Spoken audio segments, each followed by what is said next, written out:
Hello everyone, this is the second part of my trip to the magnificent country of Armenia. If someone has not seen the first part, then I will leave a link to the video in the description of this video. Armenia is a very hospitable country where wonderful people live. Armenia is a state in the northeastern part of the Armenian highlands, bordering Azerbaijan in the east, Turkey in the west, Iran in the south and Georgia in the north. Armenia is a piece of a rocky land where people with a rich history and their own traditions live. Make yourself comfortable in front of your monitor screens and I'll start the show. We are going to the highest mountain village of the Sunnik region of Armenia, which is called Tashton. The village is located at an altitude of 1,842 meters or 6,043 feet above sea level. The road is winding and it is dangerous to drive on it. The authorities built side fences to prevent cars from falling into the abyss. We are driving a car above the clouds. The sight is very beautiful and it's scary to imagine what will happen if the car falls down. You can see the mountains that are covered with snow in the month of June. I was also surprised by the good roads and the presence of such beautiful trees in the mountainous area. Next to the village of Tashton, but a little lower, is the village of Lichk. It is slightly smaller and there are fewer residents living there. It is officially announced that 130 people live in the village of Tashton. This is not true. Currently, young people have left for big cities to work. There are only elderly people left in the village who can still work in their vegetable gardens. All the houses here were built a long time ago. Many of them are in a state of disrepair. There are houses that were built in the 18th century. As you can see, even the cars here are old. They are from the time of 1950. We drove into the village and I was surprised that the road in the village is good. It is paved and it is clear that it is periodically repaired.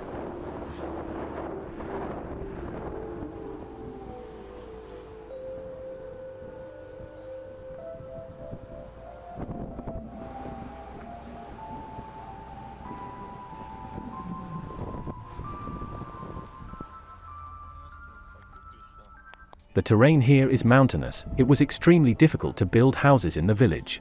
The foundation of the houses had to be arranged so that there were no distortions. But many houses have been skewed over time and we see how their roofs have suffered. Natural gas is not supplied to the village. It was almost time for dinner and I had to cook something. You can see the utility yard where food is being prepared in one corner and everything you need for this is at hand. This very old house was first built one story. Over time, the second floor was also completed. Attached to the house is an outbuilding in which everything necessary for living is stored.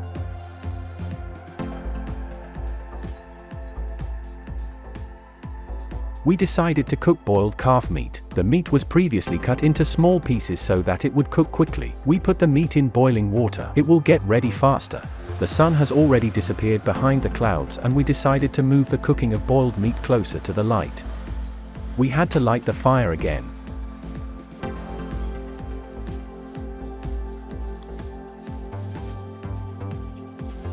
The water that you see was given to these people by nature. It flows into the village from the mountains and never stops. Our meat is cooked and we are waiting for a delicious dinner. The women decided to add boiled meat to fried potatoes and it turned out to be a very tasty dish. We will have dinner in the so-called summer kitchen. It is on the first floor of the house in the utility annex. This kitchen is not used in winter. Gas cylinders are used when cooking food. One 3-kilogram gas cylinder is enough to cook food for half a month. I did not show how we had dinner. I think you are not interested. Immediately after dinner, the women began to prepare pickles. I do not know what these plants are called in English, but believe me, it turns out a very tasty snack that is consumed with strong alcoholic beverages. The women are going to sterilize the jars with plants. This is always done when the product must be stored in banks for a long time. To save gas, they will boil water with the help of a homemade electrical device.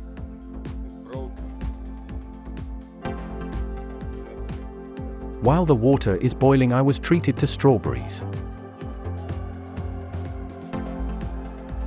A bucket of this size heated up in about 10 minutes. This is a good indicator for electric heating devices. Other appliances of this size boil water more slowly. The water boiled and the woman owner carefully hid this water heating gadget.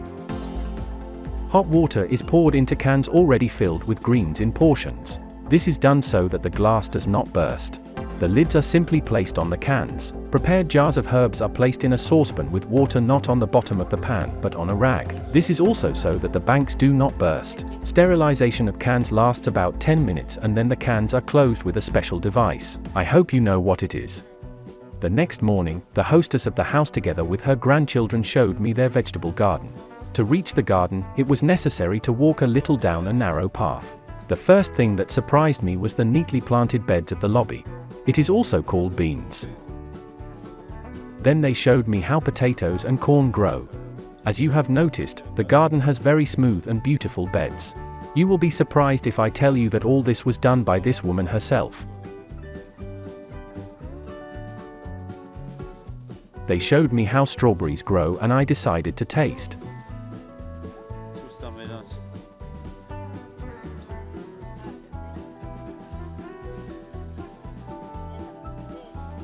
The woman said that a lot of strawberries have grown this year.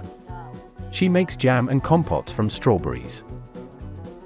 I really like the taste of strawberries and I ate it a little more. The strawberries were sweet, juicy and fragrant. The next morning, my friends invited me to a cafe. This is an unusual cafe. On the one hand, it is located on the shore of a small reservoir, and on the other hand, the Armenian-Iranian border passes very close. If desired, you can choose a place right on the water. If you come with a girl, it's very romantic. She will definitely appreciate it and your chances of winning her heart will increase. This beautiful romantic place will inspire you to do the most important thing in your life. Someone will make an offer to his girlfriend to become his wife, someone may start writing poetry and someone else may become an artist. I saw fish fry swimming right near the shore. Perhaps the visitor of the cafe feeds them and they see a person close to swim up. If I ever come to Armenia again, I will definitely visit this cafe. Look at what a beautiful place. Mountains and picturesque nature. And a couple of hours later, my friends and I were already having lunch at another cafe. The cafe is called The Pit. It is located as if from the bottom of the road and therefore is called so. The courtyard was decorated with various plants. A very interesting solution was to put a dummy chicken in a cage. Probably this chicken in a cage is very popular with children. And parents visiting the cafe can relax while their children are busy with this chicken. Of course I'm joking. While our food was being prepared, we decided to play backgammon. For those who do not know backgammon, this is a board game. The history of the appearance of this game testifies to its antiquity. There are still disputes about where they first started playing this game. We admired nature. There are mountains around and a lot of greenery. The weather is sunny and the food is delicious, but we still had a tour of the orchard waiting for us. One of our friends invited us to visit his orchard and we gladly accepted his offer. He grows citrus fruits in his garden and has already achieved great success in his business. The products that he grows are sold both in Russia and in the countries of the former Soviet Union. The territory of the orchard is such that due to the large number of plants, its borders are not visible. The owner of the garden says that his godfather found these iron artifacts, and now they will hang at the entrance and bring happiness. There are a lot of fig trees in the garden. You can see how many figs grow on one branch. And now you can see how apricot trees grow. For beauty, they were planted one tree after another and a path between them for the convenience of working in the garden. I picked an apricot and ate it, and it was very tasty. The owner of the garden said that apricots are packed in small boxes for transportation to their destination. Fruit transportation is carried out on heavy-duty vehicles. In the garden, we saw how figs grow that differ from the traditional variety. This is a black figure. It is more profitable to grow it because its shelf life is much higher. This is very beneficial when transporting fruits to their destination. There are also many fruits on the branch of the black fig. The owner of the garden plans to purchase a lot of fig seedlings of this particular variety in the future to make his business more successful. The fruits of black fig stay fresh and juicy longer and, as I said, they are convenient to transport to their destination. We saw what garden tools are used when pruning trees. And while we were looking around and admiring the beauty of this garden, the owner called his friend and he invited us to visit his fazenda, and so we go to him. We went through the gate and saw a small stream. There were toys nearby as decorations. Very often this pesto is visited by children. They come from schools, kindergartens and boarding schools. And the owner of this fazenda did everything to make the children like it here. Everything is clean, neat and beautiful.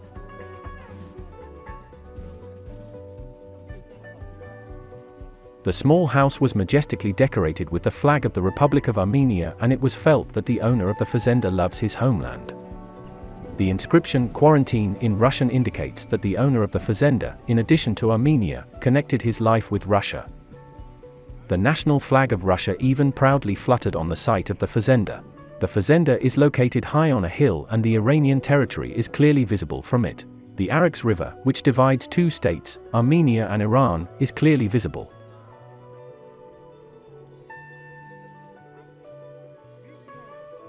The vegetation around the fazenda is diverse. These are mainly tropical and subtropical plants.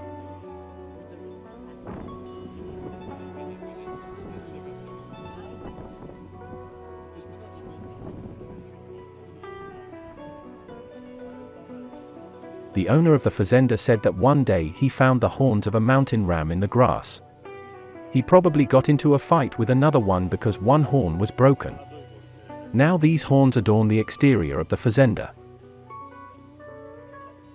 The shade in the courtyard of the fazenda creates a canopy of vines. The branches of the vine are filled with grapes that will ripen at the end of July.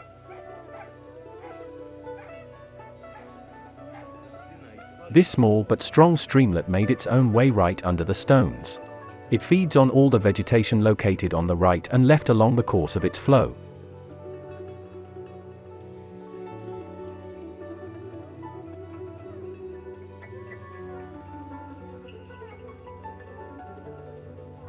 All the finishing work inside the fazenda was carried out by the owner himself.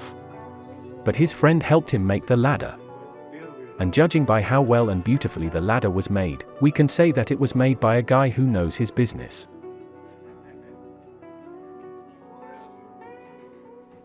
Of course, the hall of the fazenda should be decorated with alcoholic beverages. There was also a national dress. But it just hangs as a decoration on the wall. But the owner of the fazenda always wears a camouflage hat. Such flowers germinate on a tree called ailant. Small flowers are collected in large panicles, greenish in color, with a double perianth, and these are the trees of the sucker. In Armenian, shat. The fruits are eaten. In the evening of the same day, my friends and I went to another cafe. The cafe was also located in a cozy, picturesque place surrounded by mountain rocks. The exterior was decorated with a decorative mill and a small fountain. I was told that earlier there was just a stone quarry in this place. The owner bought this place and built a cafe. Visitors love this place, and while their food is being prepared, they are photographed against the background of the fountain. The next morning, my friends and I left for the city of Yerevan. On the way, we passed Armenian and Russian posts. As you already know, there are Russian peacekeeping forces in Armenia.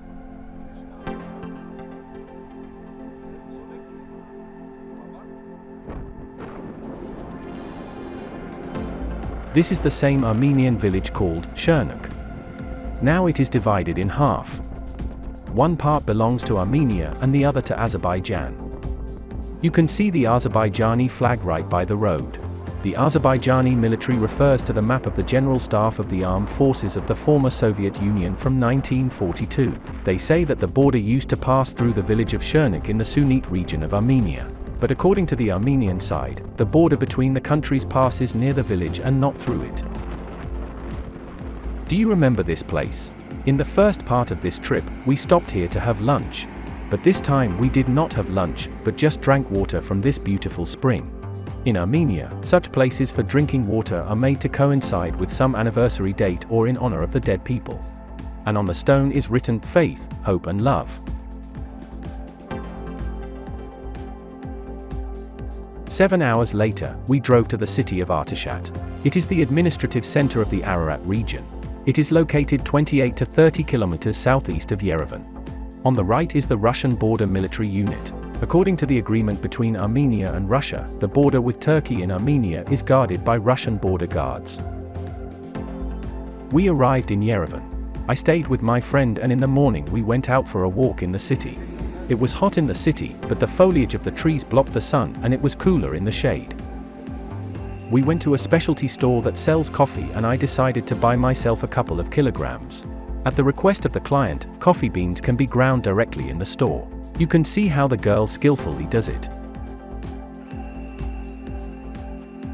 When we left the store, I noticed this water source. In Armenia, such sources are called pulpilak. There are such water sources on many streets of the city and they save you from the heat. Being in the evening on the balcony in an apartment on the 9th floor, such a picture opened before my eyes. This area of the city is called Tashton. The next day I'm flying from Armenia to Krasnodar. On the seats at the airport, the places where you can sit are marked with the circle symbol. The flight took place without any problems. The sky was without thunderclouds. Who did not see how I got into a thunderstorm? Watch the first part of this video. A quarantine zone was waiting for me at the airport of the city of Krasnodar. Then I passed 2 PCR tests and my adventures in Armenia ended. That's the story that happened to me. Write in the comments whether you were in Armenia or not. Subscribe to this channel and then you will see a lot of interesting things. Check out my other videos in the playlists. Thank you all for watching. See you later.